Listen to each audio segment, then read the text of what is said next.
I watched my 10-year-old daughter's blood drip onto the ceramic tile floor of my parents' kitchen, and something inside me finally shattered. Not my heart. That had broken 1,000 times before. This was different. This was the sound of a lock clicking open, a cage door swinging wide, the last thread of obligation snapping clean in two. Gage stood there, swaying drunk at 2 in the afternoon, my brother, who'd never worked an honest day in his life, laughing at what he'd just done. The wooden box Kendall had spent 3 weeks making in her art class lay in pieces at his feet. She'd carved his initials into the lid, sanded it smooth, painted it the exact shade of turquoise he always wore. My daughter, my baby, had believed this gift would make her uncle love her. He'd thrown it in her face hard enough to split her cheek open. My mother Marlene stood by the punch bowl in her designer dress, the one I'd paid for, and actually giggled. My father Clyde raised his phone higher to get a better angle for the family group chat. Around the room, aunts and uncles and cousins I'd supported through job losses and medical bills and bad decisions laughed and filmed and posted, because this was just Gage being Gage, just another funny family moment, just another sacrifice expected from Nadia, the responsible one, the one who always fixed everything. I pulled out my phone with hands that didn't shake. Not anymore. I photographed the BMW in the driveway, the one in my name, because Gage's credit was destroyed. I photographed the rental agreement for this house, the one I'd been paying for 7 years. Then I opened the family group chat, the one with 43 members who'd witnessed my bleeding child and found it entertaining, and I typed 4 words. Everything stops. You're on your own. If you've ever been the person everyone takes from but nobody gives to, if you've ever wondered what it takes to finally say enough, stay with me. This is the story of how I burned down my entire family to save my daughter and myself. But before I tell you what happened next, do me a favor. Hit that like button if you've ever been the family ATM. Subscribe if you want to hear how this ends. And comment below and tell me what would you have done. Because I promise you what I did next nobody saw coming. But let me back up. Let me tell you how I ended up in that kitchen watching my daughter bleed, ready to destroy everything I'd spent 32 years trying to protect. I grew up in Tucson, Arizona, in a neighborhood where keeping up appearances mattered more than actual survival. My parents weren't rich, but they needed everyone to think they were. Clyde worked sporadically as a contractor, always talking about the big project that was coming, the connection that would change everything. Marlene never worked at all, unless you counted rearranging the living room and planning elaborate parties we couldn't afford as employment. Then there was Gage, 3 years younger than me, born premature and sickly, and somehow in my mother's mind deserving of everything the world could offer because he'd fought so hard to stay alive. She'd held vigil in the NICU for 6 weeks, praying over his incubator, making bargains with God. When he survived, she decided he was special, chosen, destined for greatness, that would require nurturing and protection and endless second chances. I was 7 when I learned my purpose in the family. Marlene sat me down at the kitchen table, her hands wrapped around her 3rd glass of wine, and explained that Gage needed extra help, extra love, extra resources. He had learning difficulties, she said, probably from the premature birth. He got overwhelmed easily. He had a sensitive soul. As his big sister, it was my job to make sure he had everything he needed to thrive. What she meant was that Gage got my birthday presents because his feelings would be hurt if I got something and he didn't. Gage got the money for college that my grandparents had left for both of us, because he needed it more since he'd struggled in school while I'd gotten straight, as without help. Gage got bailed out of jail at 19, 22, 25, 28 while I worked 2 jobs to put myself through Arizona State University, sleeping 4 hours a night and living on ramen, because every spare dollar went home to keep the lights on. I didn't mind at first. That's the thing nobody tells you about being the strong one, the capable one. You start to believe that's all you are. You start to think your value lies in how much you can carry, how much you can endure, how well you can fix the unfixable. And somewhere deep down in a place I didn't want to examine too closely, I thought if I just gave enough, sacrificed enough, proved my worth enough, maybe they'd love me the way they loved Gage. I met David when I was 23, working my first real job as a junior engineer at Raytheon. He was stable from a normal family where people paid their own bills and showed up to their own jobs and didn't need rescuing every other week. For 18 months, I had a glimpse of what life could be like. We got engaged. I started planning a wedding, picking out invitations, imagining a future that didn't revolve around managing my family's crises. Then Gage got arrested for his 3rd DUI, and bail was set at $15,000. I had $12,000 saved for the wedding.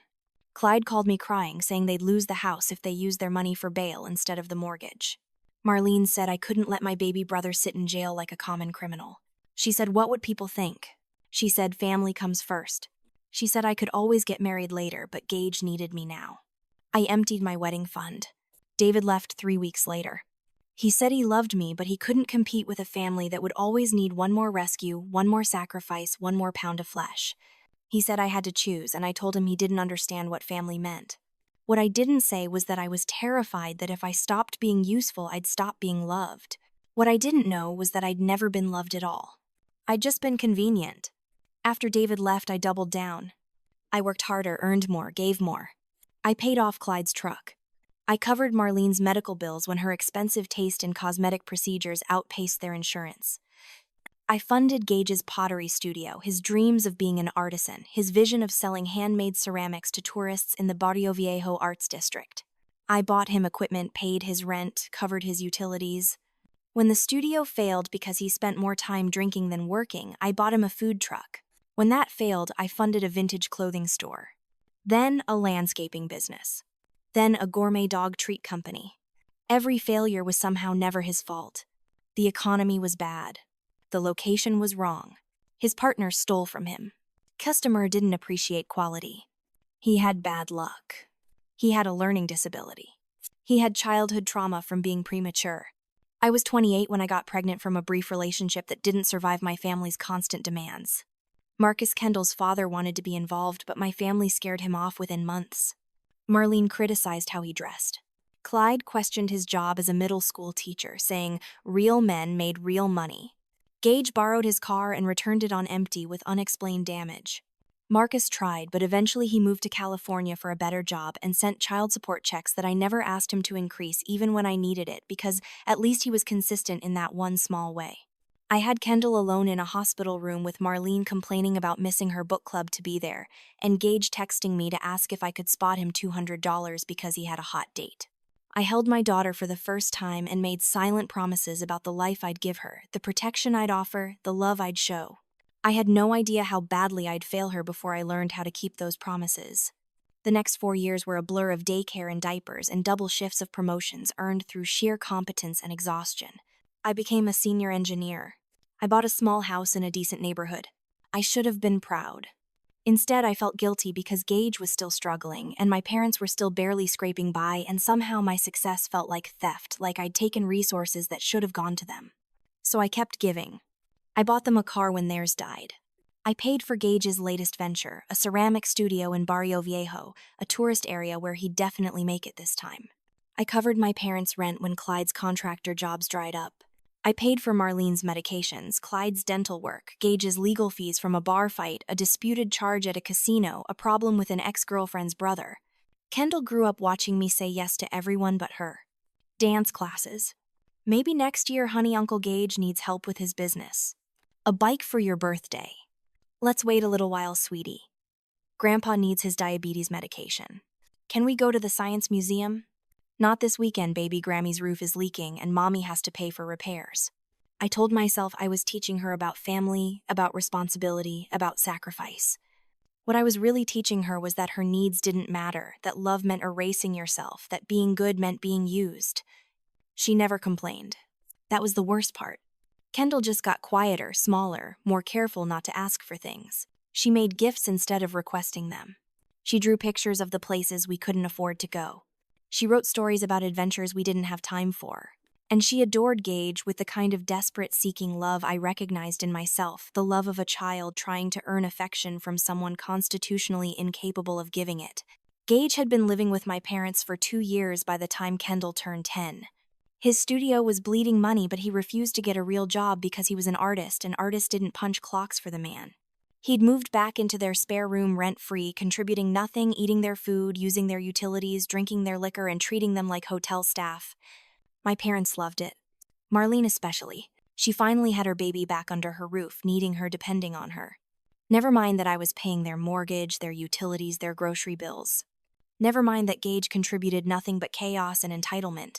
He was there, and I was just the wallet that enabled it all. For Gage's 32nd birthday, Marlene planned an elaborate party. She ordered expensive catering that I'd be expected to reimburse. She bought decorations, hired a bartender, invited half the extended family. When I suggested maybe a smaller celebration given that Gage wasn't exactly financially stable, she told me I was being selfish. It was his birthday. He deserved to feel special. Kendall spent 3 weeks making that wooden box. She worked on it during art club at school, stayed late, asked her teacher for help with the joinery. She'd noticed that Gage collected turquoise jewelry, so she painted the box that exact shade, a perfect match. She carved his initials with painstaking care. When she showed it to me the night before the party, her face glowing with pride and hope, I should have protected her. I should have known better, but I wanted to believe that maybe this time would be different. Maybe seeing the effort, the love, the pure intention in that child's gift would touch something human in my brother. Maybe it would remind my parents that they had a granddaughter who craved their attention. Maybe I was still, after 32 years, stupid enough to think I could earn love from people who only understood taking. The party was everything Marlene wanted. The house looked like a spread from a home magazine. The food was elaborate and expensive. The bar was fully stocked. Relatives I hadn't seen in months showed up with wrapped presents and stories about how proud they were of Gage, the artist, the free spirit, the creative soul. I arrived with Kendall, who carried the wooden box wrapped in paper she'd decorated herself. She wore her best dress, the one I'd splurged on for school photos. She'd practiced her speech in the car, what she'd say when she gave Uncle Gage his present. My daughter actually believed this would matter. Gage was already drunk when we got there. I could tell by the loose way he moved, the too loud laughter, the mean glint in his eyes that only appeared when he'd been drinking. This was the Gage who picked fights at bars, who sent vicious texts at 3 a.m., who blamed everyone else for his failures and took credit for anything that accidentally went right. I tried to steer Kendall toward the kitchen, toward the cake, toward anywhere else. But she'd seen him. She'd waited weeks for this moment. She pulled free from my hand and walked right up to him where he stood with a cluster of cousins, all of them holding phones, all of them filming everything for social media, because that's what we did. We performed our family dysfunction for an audience and called it closeness. Kendall held out the box with both hands the way she'd practiced and started her little speech. I love you, Uncle Gage. I made this for you myself. I hope you like it. Happy birthday. Gage took the box. He turned it over in his hands, squinting at it. Then he laughed, this cruel, sharp bark of a sound. He said, "What the hell is this supposed to be? Some kind of garbage project. Did you make this in daycare?" Kendall's smile faltered. She said, "I made it in art club. It took 3 weeks. I painted it your favorite color." Gage said, "My favorite color? Kid, I don't even know your name half the time. Why would you think I care about some ugly box you glued together?" The room had gone quiet. Phones still recording. Relatives watching with anticipation like this was entertainment. No one stepped in. Not my mother, who stood by the punch bowl with her hand over her mouth, but her eyes were bright, excited, eager for drama. Not my father, who'd actually moved closer for a better camera angle. Not one aunt, uncle, or cousin who'd benefited from my help over the years. Kendall's eyes filled with tears. She said in this tiny voice, "I just wanted to give you something special." Gage said, "You want to give me something special? Tell your mom to stop being such a tight bitch with her money. Tell her to actually help family instead of acting like she's better than everyone." Then he threw the box. Not down. Not aside. He threw it directly at Kendall's face, with enough force that I heard the crack of wood against bone from across the room. The box shattered against her cheekbone and fell in pieces to the floor. Blood started running down Kendall's face immediately, a bright red line that dripped off her jaw onto her dress, her good dress, the one she'd been so proud to wear. For maybe 3 seconds, nobody moved. Kendall stood, frozen blood running down her face, her hands still outstretched in the position they'd been in when she'd offered the gift. Gage swayed, already reaching for another beer. My mother giggled, actually giggled, and said, "Oh, Gage, you're terrible." The relatives laughed. They laughed. Someone said, "Classic Gage, always keeping it real." Someone else said, "Kids need thick skin, she'll be fine." Phones kept recording. My father said, "Make sure you get this, it's gold for the group chat." I moved without thinking. I crossed the room, pulled Kendall against me, felt her blood soaking into my shirt. She was shaking but silent, trained by years of watching me absorb abuse to think this was normal, acceptable, just how family worked. Something in me that had been bending for 32 years finally snapped straight. I looked at my daughter's blood on my hands and knew with perfect clarity that I'd been wrong about everything. This wasn't family. This was exploitation dressed up in obligation. This wasn't love. This was a transaction where I paid and paid and paid and received nothing but contempt and the privilege of paying more. I took out my phone while everyone watched, expecting me to cry or beg Gage to apologize or make excuses about how he didn't mean it. He was just drunk. He loved Kendall, really. Instead, I photographed the BMW in the driveway, the one I'd co-signed for because Gage's credit was destroyed. I photographed the rental agreement I'd found on the counter, the one showing I'd been paying my parents' rent for 7 years. I photographed Gage's smirking face, my mother's excited eyes, my father's phone still recording my daughter's trauma. Then I opened the family group chat. All 43 members, all the aunts and uncles and cousins who'd borrowed money asked for help, cried on my shoulder and promised to pay me back later. Always later, eventually, when things got better. I posted the photos. And I typed 4 words. Everything stops. You're on your own. I picked up Kendall and walked out of that house. Behind me, I heard Marlene say she doesn't mean it. She always comes back. This is just Nadia being dramatic. I didn't come back. I took Kendall to urgent care where the doctor asked careful questions about how a wooden box had hit her face with enough force to need 3 stitches. I told the truth. My brother threw it at her during his birthday party. The doctor's expression went cold and professional. She documented everything, took photos, gave me paperwork about reporting abuse and resources for family violence. While Kendall got stitches, I sat in the waiting room and made phone calls. First to Lane Foster at Tucson Asset Recovery Services, a company I'd used professionally to reclaim company equipment. I gave them the BMW's VIN, the location, the loan details that were in my name. I authorized immediate repossession. Lane said, "Ma'am, you know they're going to see this coming if you give notice." I said, "I don't want to give notice. I want you to take it tomorrow during business hours from the studio address. I want it public. I want everyone to see." He paused, then said, "Yes, ma'am. Consider it done." Second call was to the property management company that handled my parents' rental. I explained I'd been paying the rent under my father's name, but I was canceling the auto payment authorization effective immediately. The property manager, a tired-sounding woman named Denise, sighed and said, "Honey, I've been in this business 20 years. I see this all the time. Family bleeds you dry, then acts shocked when you stop bleeding. You do what you need to do." Third call was to my bank. I closed the joint checking account I'd opened years ago that my mother had access to for emergencies. I changed all my passwords. I updated my direct deposit to a new account at a different bank entirely. I removed my parents and Gage as authorized users on my credit cards. Fourth call was to my job. I spoke to Simone in HR, a black woman in her 50s who'd mentored me through 2 promotions. I said, "I need to give you a heads up. I'm cutting off my family financially, and they might show up at the office. I need you to know they don't have permission to contact me at work." Simone said, "Say less. I'll put a note in your file and alert security. Nobody gets to you unless you approve it. You protect your peace, baby." That's what I did with my sister, and I've never regretted it. Kendall came out with her stitches and a prescription for antibiotics. She was quiet on the drive home, touching the bandage on her face gently. Finally, she said, "Are you mad at me?" I pulled over into a Walgreens parking lot and turned to face her fully. I said, "Baby, I am not mad at you. I'm mad at myself for letting you think what happened tonight was okay. I'm mad at Uncle Gage for being cruel. I'm mad at Grammy and Grandpa for letting it happen. But I am not and will never be mad at you for being a kind, loving, creative person who tried to do something beautiful." She said, "Are we still going to see them?" I said, "Not for a while. Maybe not ever. What happened tonight was wrong. Nobody should treat you like that. Nobody should laugh when you get hurt. And I'm done pretending that's normal." She was quiet for a minute, then said, "Does this mean we can go to the Science Museum?" I started crying right there in the Walgreens parking lot because my daughter had learned to expect so little that cutting off her abusers registered primarily as an opportunity to visit a museum we should have gone to years ago. I said, "Yes, baby. This weekend. We'll go to the Science Museum and the zoo and anywhere else you want to go." That night I blocked every family member's number. All 43 of them. I blocked them on social media, email, every platform. I didn't explain.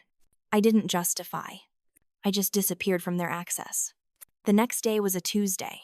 I went to work like normal, dropping Kendall at school with a note for her teacher about the stitches and a request to watch for signs of distress. Around 10 a.m., my work phone rang from reception. Gage was in the lobby demanding to see me. I called security. I said, "There's a man named Gage Thompson in the lobby claiming to be my brother. He doesn't have permission to be here." Please escort him out and add him to the no-access list. Security removed him. He screamed the whole way out, calling me a bitch, a thief, a liar. People stared. I sent a company-wide email apologizing for the disruption and explaining I'd had to cut ties with a family member for safety reasons. The support was overwhelming. People I barely knew stopped by my desk to say they'd done the same thing, that it was brave, that I was doing the right thing. Around noon, the repossession happened. Lane sent me a photo. The tow truck was parked right outside Gage's studio in Barrio Viejo tourist season, in full swing, people everywhere with phones out. Gage was literally chasing the truck down the street screaming. Someone had already posted it to TikTok. By evening, it had 30,000 views, most of the comments roasting him for being a deadbeat artist who couldn't even keep his car. My phone, the old number they knew, started ringing non-stop. I let it ring. I'd already ordered a new phone with a new number given only to my job, Kendall's school, and Kendall's father, Marcus. The old phone became a record of their desperation, hundreds of texts and voicemails I never opened. That weekend, I took Kendall to the Arizona Sonora Desert Museum. We spent 6 hours looking at animals and plants and exhibits. We ate overpriced ice cream. We bought souvenirs. She asked if we could really afford it, and I told her yes, we absolutely could, because I wasn't funding 3 other adults' entire lives anymore. On Sunday, Kendall asked to take a woodworking class at the community center. It cost $40 a month. I signed her up immediately. She looked at me like I'd given her the moon. Monday morning, the property management company called. Denise said, "Your parents got the late notice." They called screaming about how you'd sabotaged them. I told them the account holder had every right to stop payment, and they needed to either pay rent or start the eviction clock. I said, "Start the clock." She said, "You sure?" I said, "I've never been more sure of anything." Over the next 2 weeks, my family's world collapsed in real time, and I watched from behind my newly built walls with zero regret. Gage's studio closed. Without the BMW, he couldn't transport inventory or get to the tourist district reliably. Without my monthly subsidies, he couldn't pay rent or utilities. The landlord changed the locks. The studio sat empty, windows dark, a going out of business sign in the window that someone spray painted with "Dead Bet" across it. Gage tried selling pottery from a folding table at various locations around Tucson. Someone filmed him getting kicked out of La Placida Village for not having a permit. That video got 50,000 views. The comments were brutal. "Looks like mommy's money ran out. Bet he's never worked a day in his life." This is what participation trophies create. My parents got eviction papers. 30 days to pay or vacate. They'd lived in that rental for 8 years, the entire time on my dime. Clyde called my work from a blocked number and somehow got through. He screamed about how I was killing him, how his diabetes medication cost $300 a month and I was sentencing him to death. I said, "Clyde, you haven't called me dad in this conversation, just made demands. I'm not your parent. I'm not your ATM. You're 61 years old. Figure it out." He said, "We raised you. We fed you. We put a roof over your head." I said, "You were legally obligated to do those things. I was a child. I don't owe you my adult life in repayment for basic parenting. And you didn't just fail to protect Kendall, you laughed while she bled. You filmed it for entertainment. You're not a father. You're a parasite with a good marketing strategy." I hung up. He called back 17 times. I blocked the number. Marlene tried a different approach. She created a Facebook post public tagged with my employer's name, my full name, Kendall's name. The post said I'd abandoned my elderly parents, that I'd stolen Gage's car, that I was a hateful daughter who'd turned her back on family in their time of need. She included photos of their eviction notice, Clyde's empty medication bottles, and a particularly tragic shot of Gage standing next to his closed studio. The post got shared in family circles. Cousins and aunts commented with crying emojis and prayers. A few people who didn't know better commented about how awful I was. But several people who'd apparently been watching the family dynamics for years commented differently. One cousin I barely knew wrote, "Marlene, I've watched Nadia bail you all out for 15 years. Maybe if Gage got a real job and you stopped spending money you don't have, you wouldn't need rescuing." A woman who'd worked with my father wrote, "Clyde Thompson owes me $6,000 from a contracting job he never finished. Maybe use that money for medication." Someone posted a link to the TikTok of Gage chasing the repo truck with a comment, "This is the artistic genius you're defending." I took screenshots of everything and sent it to Simone in HR. She called me within an hour.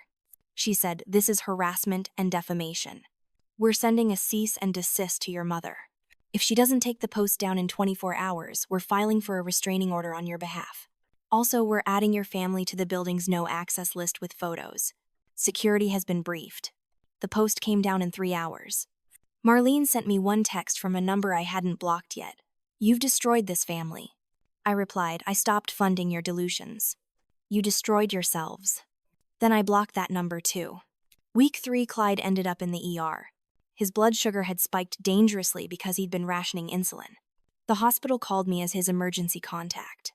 I told them to remove me from that designation and contact his wife. They said she was already there but couldn't afford his medication. I said, that's unfortunate. I'm not responsible for his medical care. The social worker got on the line, clearly judging me. She said, this is your father. I said, this is a man who filmed his granddaughter being assaulted for social media entertainment. I hope he gets the care he needs, but I won't be providing it. She started to argue, but I hung up. I felt nothing. No guilt. No sadness. Just a clean, clear sense of boundaries finally in place. The hospital kept him for 3 days and connected him with Medicare resources he'd been eligible for all along but never pursued because it was easier to take my money. He got his insulin. He survived. I didn't visit. Gage moved back in with my parents in their rental, which was now in the final week before eviction. 3 adults living in a 2-bedroom apartment they couldn't afford, surrounded by stuff they'd bought with my money, blaming me for their situation. The eviction happened on a Wednesday. I know because Marlene posted about it in the family group chat I'd muted but not left just to keep records. She posted photos of their belongings on the curb, captioned with, "This is what happens when your daughter values money over family." What she didn't post was that they'd had 8 years of free housing, that I'd paid over $60,000 in rent for them, that they'd never once said thank you, only demanded more. They moved into a weekly rate motel off Miracle Mile, all 3 of them in one room. Clyde's health deteriorated. Marlene got a job at Dollar General, her first employment in 20 years. Gage signed up for Uber Eats, delivering food in a beat-up Honda he borrowed from a friend. I took Kendall to therapy. The school counselor had recommended it after noticing her startled response to raised voices. The therapist, Dr. Sarah Chen, was a warm Chinese-American woman in her 40s who specialized in family trauma. After 3 sessions alone with Kendall, Dr. Chen called me in. She said, your daughter is remarkably resilient, but she's been conditioned to minimize her own needs and seek approval from people who won't give it. The incident at the party was traumatic, but it was also clarifying for her. She's actually relieved you've cut contact. I started crying. I said I should have protected her sooner. Dr. Chen said, you protected her when you were ready. That's not too late. That's exactly on time. Now you both get to heal. I started therapy too, individual sessions where I unpacked 32 years of learned helplessness, codependency, and the false belief that love required self-erasure. I learned words like enmeshment and financial abuse and narcissistic family system. I learned that nothing I'd done had ever been enough because enough was impossible. The system required my failure to function. Months passed. I got a promotion to senior principal engineer with a significant raise and stock options. I bought a house, a real house in the Catalina foothills with mountain views and a pool and a yard where Kendall could play. I furnished it with things we chose, not hand-me-downs from relatives, not cheap stuff because I'd given away my furniture money. Kendall thrived.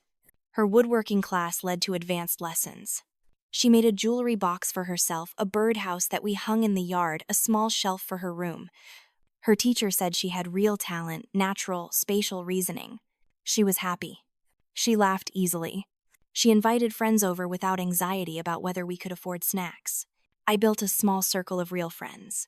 Colleagues who invited me to dinner without expecting me to pay. Other single mothers who understood the juggling act. A book club. A hiking group. People who added to my life instead of draining it. 6 months after the birthday party, my parents lost the motel room.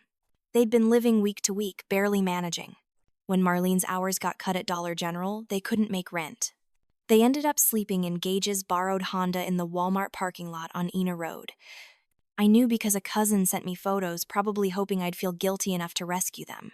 The photos showed Clyde sleeping in the reclined passenger seat, Marlene curled up in the back, Gage stretched across the front.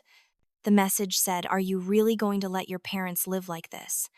I replied, "They have 3 able-bodied adults. They can apply for assistance, get jobs, make different choices. I'm not responsible for the consequences of their decisions." The cousin wrote back, "You're heartless." I said I'm healthy. There's a difference. Then I blocked that cousin too. Clyde's diabetes got worse without consistent access to medication and proper diet. He ended up back in the ER this time with an infection in his foot. The doctor said he might lose it, maybe the whole leg if it didn't improve. The hospital social worker connected them with emergency housing assistance. They got into a shelter, then eventually into subsidized housing, a small apartment in a rough area. Marlene had to keep working. Clyde went on disability. Gage cycled through various gig economy, jobs never keeping anything long-term, always finding reasons why the job wasn't right for him. The boss was unfair, the system was rigged. I sent nothing. No money. No messages. No acknowledgement of their struggles. I protected my peace like Doctor.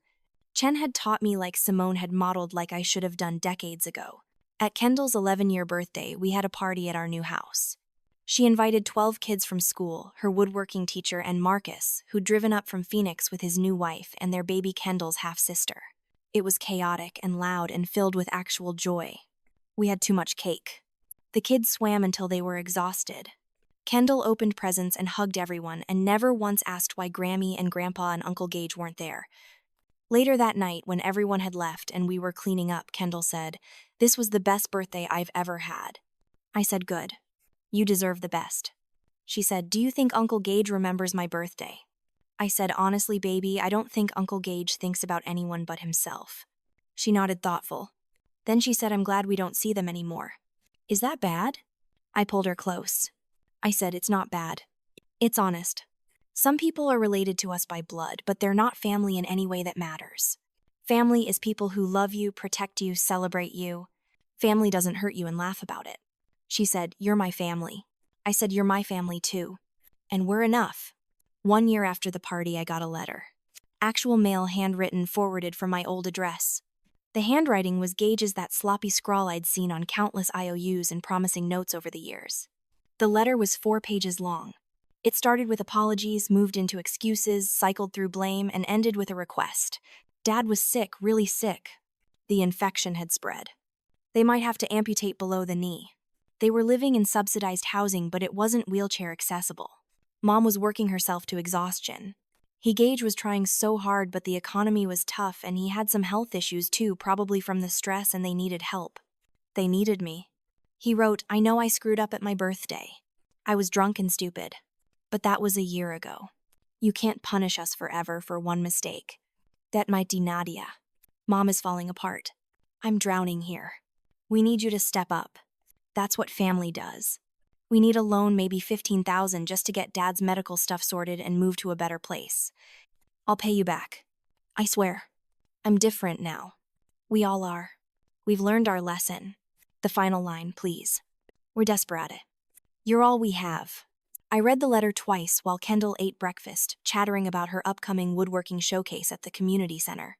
She'd made a small chest with dovetail joints, something her teacher said was advanced for her age. She was proud. She was thriving. She was safe. I walked to the kitchen trash can, the nice one with the soft closed lid that I'd bought because I could afford nice things now that I wasn't supporting 3 adults who hated me. I tore the letter in half, then quarters, then eighths. I dropped the pieces in with the coffee grounds and eggshells. Kendall looked up. She said, "What was that?" I said, "Nothing important." She said okay and went back to her breakfast, secure in the knowledge that I'd handle whatever needed handling, that she was safe, that our life was ours. I didn't feel guilty. I didn't feel sad. I felt light. That weekend, Kendall and I went hiking in Sabino Canyon, something we'd started doing every month.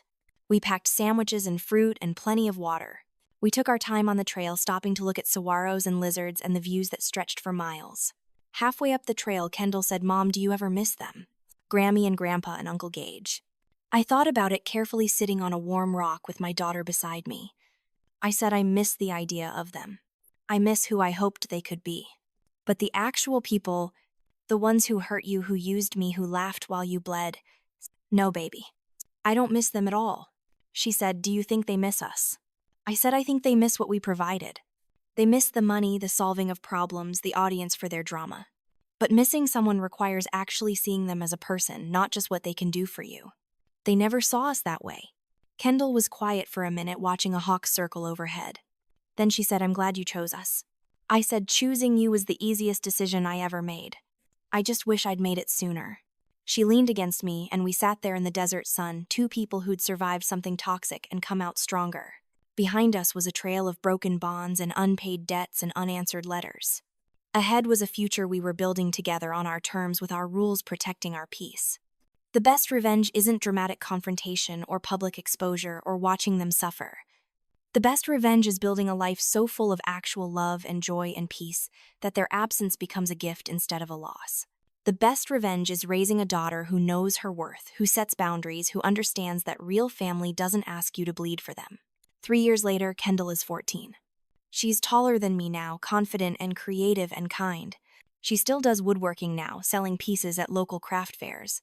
She saved $5,000 in a bank account. I helped her open money she earned herself from her own work. She has friends, hobbies, plans for high school and college, and a future that's entirely her own. I'm a principal engineer leading a team of 12, making more money than I ever imagined. I own my home outright, paid off in 3 years with the money I used to pour into a bottomless pit.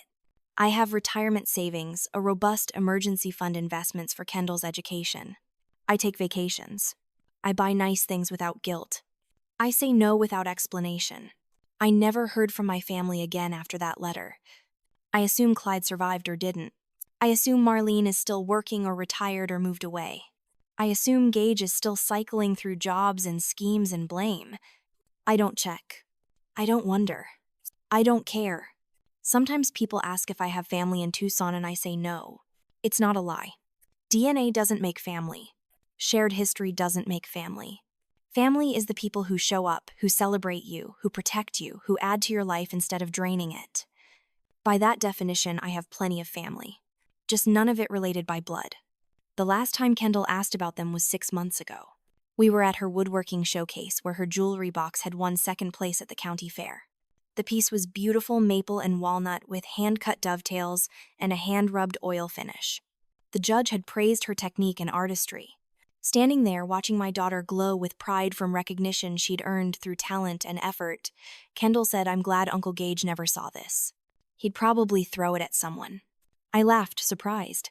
She did too. And that was it. Not trauma. Not pain. Just a shared acknowledgement that we'd escaped something that could have destroyed us both. Here's what I learned, what I wish someone had told me at 20 or 25 or 30. You cannot love someone into being a better person. You cannot sacrifice your way into being valued. You cannot give enough, do enough, or endure enough to transform people who are committed to taking without giving. The only person you can save is yourself, and sometimes saving yourself means walking away from people who share your blood. Buying a good person doesn't mean being an endless resource. Being a good daughter doesn't mean funding your parents' lifestyle. Being a good sister doesn't mean accepting abuse. Being a good mother means protecting your child from harm, even when that harm comes from family. I don't regret cutting them off. Not for a second. My only regret is that I didn't do it sooner, that I let Kendall witness years of dysfunction before I found the strength to stop it. But we can't change the past.